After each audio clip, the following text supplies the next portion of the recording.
Hello, my name's Mel, welcome to my world, and for those of you that are new to my channel, it's all about self-built DIY camper vans and camper van related stuff. So if that's something that interests you, then please do consider subscribing to my channel. Now today's Wednesday, so this is Waffle on a Wednesday. This is where I do my best to answer your questions, and if you've got any questions for me, then please do leave them in the comment section below this video.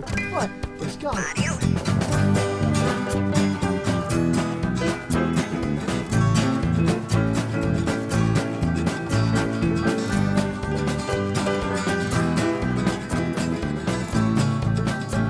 Let's kick off this week's Waffle on the Wednesday with our first question from none other than Mr. Greg Virgoe, and I quote, "Another brilliant video, mate, with loads of useful tips. Your van looks really nice now it's all done. I can't wait to see it in the flesh when we get back on the road. Did you hold on to your Quirky tickets for October?" No, I didn't. I'm sorry, Greg, but I cashed them in. Camp Quirky, I think, was cancelled and, well, delayed until October, but come October I'm probably going to be doing something else completely different, so I cashed the tickets in. And to be honest with you, will it actually go ahead? Will this coronavirus thing be over and done with by October? I very much doubt it, so no, I cashed my tickets in, so I do not have any tickets for Camp Quirky, so I won't be going. Sorry about that, mate, but I'm sure next year it'll all go ahead fine and I will be going next year. But I said that last year. So yeah, no tickets for Camp Quirky. Now Caroline Holding asks a really good question. She says, "Hi Mel, could you please recommend a good battery for my up and coming van build? Thanks." Well, Caroline, it really does depend on what you're going to use your van for. If you're using your van just for weekends, like weekends away, a getaway van, then lead acid batteries are perfectly fine, as long as you vent them off somewhere. Must be vented. Put them under your bed and vent them through the floor. Little tiny pipe, easy, and they're safe, they're simple to use. You don't need any fancy gadgets to control them. If you're going to use your van for extended periods of time, then AGM batteries are perfectly fine. Whatever you do, don't get caught in the trap of going out and spending loads of money on lithium ion batteries. They're just not worth the money. Think about it like this. Think about how much money you pay for your electricity at home and how much money you want to pay for your electricity in your van. Remember, the electricity in your van is free. It's generated free, basically. You're getting electricity from the sun through your solar panels, and you just want somewhere to store that electricity. So why spend hundreds and hundreds of pounds on lithium ion batteries and all the controls that go with it just to store that free energy? It just don't make sense to me. You've got to get a balance between costs and what you actually get out of it. You know, what it costs and what you get in return. AGM batteries, perfect for vans, if you're staying in them for a long period of time. And lead acid batteries, if you're just having a weekend away van, then lead acid batteries are perfectly fine. I can't recommend any make or brand because I've never kept a van long enough to put any to that test. I've always used lead acid batteries because I only ever keep my vans for a couple of years, and lead acid batteries probably last 2 or 5 years. So yeah, I've only ever used lead acid batteries in my vans. I hope that answers that question. Now Nathan Robson asks, or quotes, "Another good video, Mel." Thank you, Nathan. "Do you watch van life YouTube videos regular? If so, who do you watch?" Well, Nathan, I subscribe to about another 200 YouTube channels, a majority of which are van or van related, van life type YouTube channels, and a few metal detecting channels as well. So yeah, the van side of things, I think regular, I watch Van City Van Life, Chrome.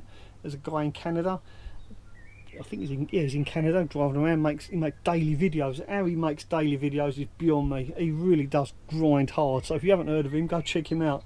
Van City Van Life.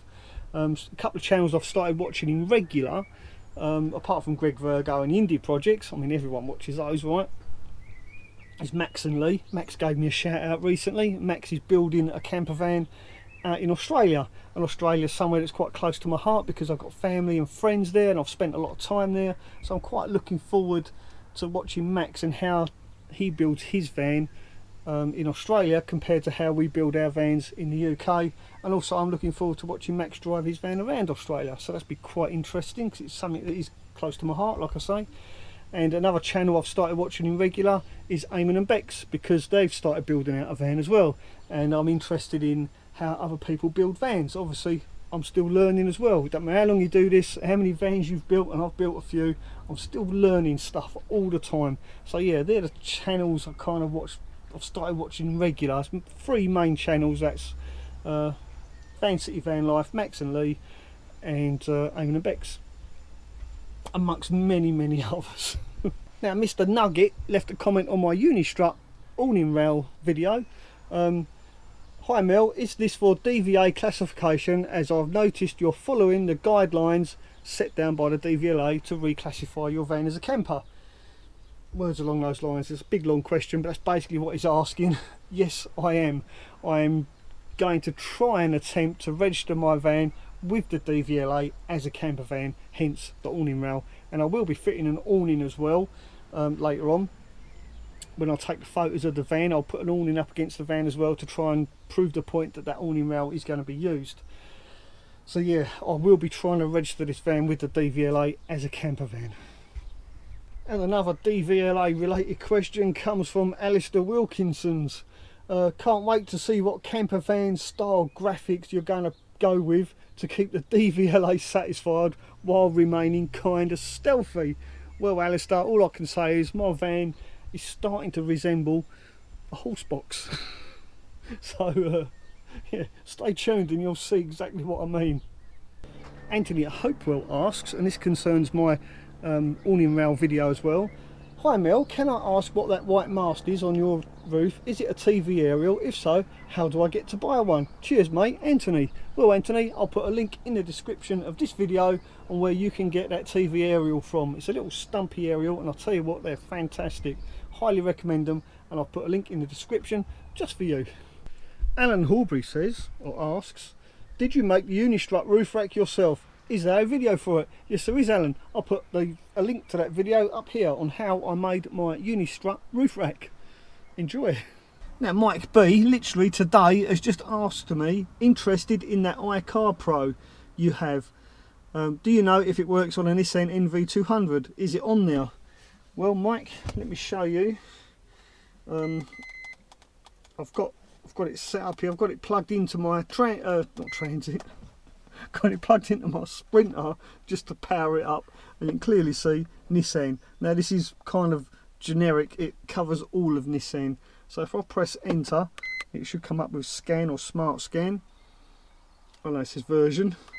Press again, initializing, and then it will come up Nissan. Press enter, manual, press enter, and there you go. This is all the scans it does on your Nissan. These are all the things that you can check. I'll quickly scroll through so you can see. I think that should be enough. Yep, just about. So there you go Mike, hopefully that answers your question. Now I must say, these things are fantastic. This thing has saved my bacon so many times. Quite expensive to buy, but well worth the money. Link in the description.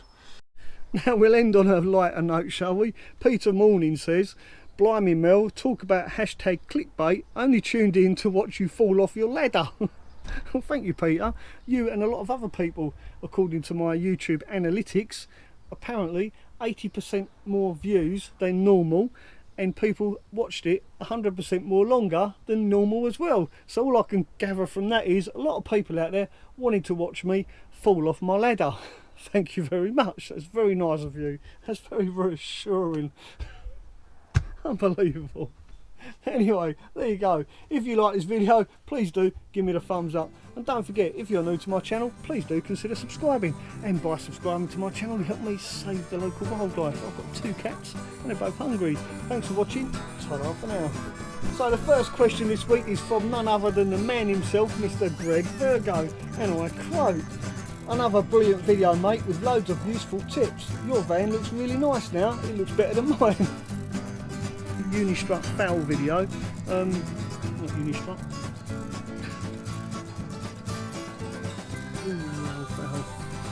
What white bloody hell did you hold onto your quirky tickets for October?